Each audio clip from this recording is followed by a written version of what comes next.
Question पूछता हूँ आपसे, देखते हैं सहजता में आता है या नहीं आता। जी। रिसेंटली प्रेमानंद जी महाराज और अनिरुद्धाचार्य जी महाराज का कहा हुआ कोई वाक्य वायरल हुआ है। उस पे आपका क्या टेक है?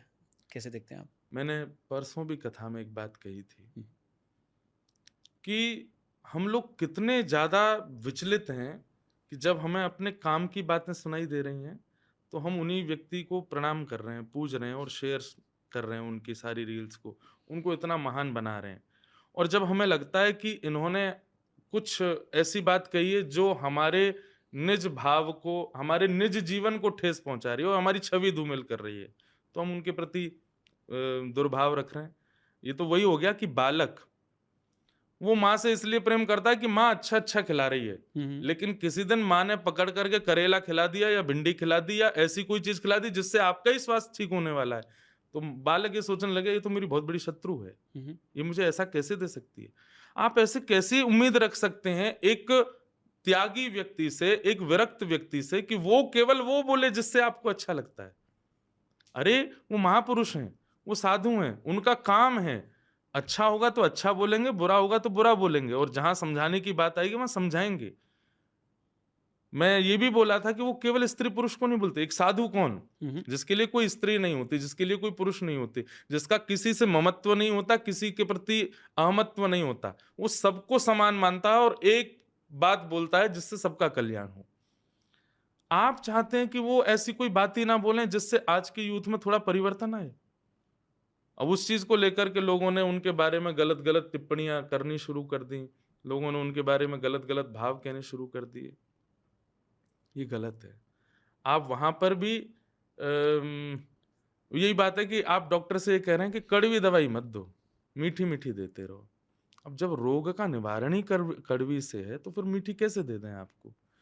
आप कह रहे हैं कि मुझे है तो डायबिटीज़ पर मैंने खा के देखी थी कुछ दिन पहले, वो वाली दवाई जो थी वो ज़्यादा अच्छी थी, वही दे दो उसी से ही ठीक हो जाऊँ। कैसे हो जाओगे? आपको डायबिटीज़ की ही दवाई खानी पड़ेगी। लोग बाग इस चीज़ को समझ नहीं पा रहे हैं। वो गलत तरीके से महापुरुषों की वाणी को प्रस्तुत कर रहे हैं और मैं आपको एक बात कह दूँ, हुँ, हुँ। ये बहुत बड़ा वैष्णव अपराध है। मैं एक बात कथा में कहता हूँ कि ठाकुर जी की सेवा में चूक हो जाए, ठाकुर जी गुस्सा नहीं होते। ठाकुर जी की प्रसाद में चूक हो जाए, ठाकुर जी गुस्सा नहीं होते। आपकी सेवा से और प्रसाद से ठाकुर जी का कुछ चलता नहीं है कि उनका पेट तभी भरेगा जब आप भोग लगाओगे। ठाकुर जी को सबसे ज़्यादा पीड़ा होती है जब आप किसी उनके परम वैष्णव भक्त का अपराध करते हैं। हुँ, और वो अभी सब लोग कर रहे हैं। आप देखिएगा इसका परिणाम भोगना पड़ेगा सब लोगों को। कहीं न कहीं ठाकुर जी नाराज़ हो रहे हैं इस बात से कि आप एक व्यक्ति के सद्भाव को कहने वाले व्यक्ति के आप इस प्रकार से उसके भाव को कैसे ले सकते हैं? उन्होंने क्या गलत कह दिया? तो आप उन्होंने भी मानते हैं कि उन्होंने एक परसेंटेज दे दिया, तो लोगों ने हुँ, उनकी बात को परसेंटेज में कर दिया कि 100 में से सिर्फ 4% लोग ही हैं, चाहे वो मेल हो या फीमेल हो, पुरुष हो या महिला हो, वही पवित्र हैं, बाकी पवित्र नहीं है। आप पूरी जनसंख्या देख लीजिए कितनी है? हुँ, हुँ। कितने लोग हैं आज संसार में? उसका 4% निकालिए तो 4% कितना होगा? वो भी करोड़ों में जाएगा, हैं? तो कम से कम कितने 7 मैंने लगाया 7 नहीं बिलियन आंकड़ा, के आपने अभी पूछा तो मेरे मन में आई ये बात। राइट। जितने भी लोग हैं, उसका अगर 4% निकाल लेंगे, तो भी करोड़ों में आ जाएगा। करोड़ों में कम से कम अब आपको बुरी क्यों लग गई कि कहीं न कहीं मैं तो नहीं हूँ इस चीज़ में, हुँ? हुँ, मेरा हुँ। तो नाम नहीं आ रहा है कहीं इस चीज़ में। करोड़ों में लोग फिर भी पवित्र बता दिए गए हैं। इससे आगे नहीं बोलना है ठीक है। बस। तो इस पे मैंने कहा था कि 4% लोग में अगर आप आते हैं, तो आपको बुरा नहीं मानना चाहिए, हुँ, क्योंकि फिर आप तो 4% में हैं। बट मैं अगर आप 96 में आ रहे हैं और आपको पता है आप आ रहे हैं, तो हुँ, भी किस बात का बुरा? क्योंकि आपको तो तो पता है। हाँ, और इसमें बेस्ट पार्ट ये था कि लड़कों ने बुरा नहीं माना। हुँ, उन उन लड़कियों ने बुरा मान लिया। लड़कों ने बुरा नहीं माना, उन्होंने बोला ठीक। तो मुझे लगता जबकि है जो सरेंडर है, वो हुँ। लड़कों से सीखना चाहिए लड़कियों को। वो तो मैं अब यही बात है कि ये सब बातों को लोग बहुत जल्दी फिर खींच लेते खींच हैं। लेते हैं, ठीक तीसरा है। नाम मेरा भी आ जाएगा फिर बोले ले ये और आया है निकल के। हमारे यहाँ अभी मैं कहीं एक दिन दिल्ली में एक यूनिवर्सिटी में एक प्रोग्राम में गया था कुछ दिन पहले। जी। तो वहाँ एक आए थे कोई व्यक्ति मुझे नाम नहीं पता उनका।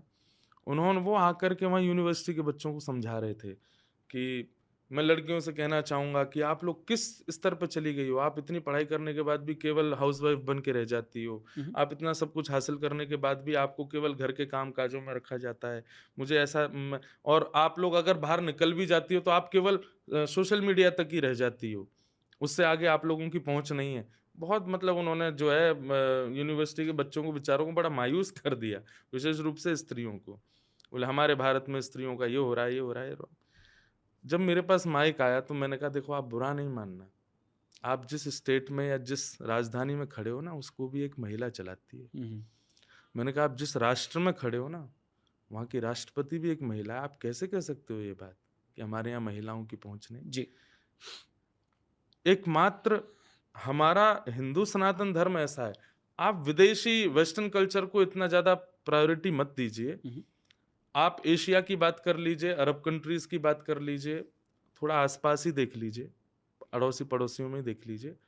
भारत जैसा वुमेन एम्पावरमेंट कहीं नहीं मिलेगा आपको। हुँ, हुँ। यहाँ पर इतनी प्रायोरिटी दी जाती है शास्त्रों से लेकर के आज के सोशल मीडिया तक। एक स्त्री को बहुत अहम दृष्टि से देखा जाता है।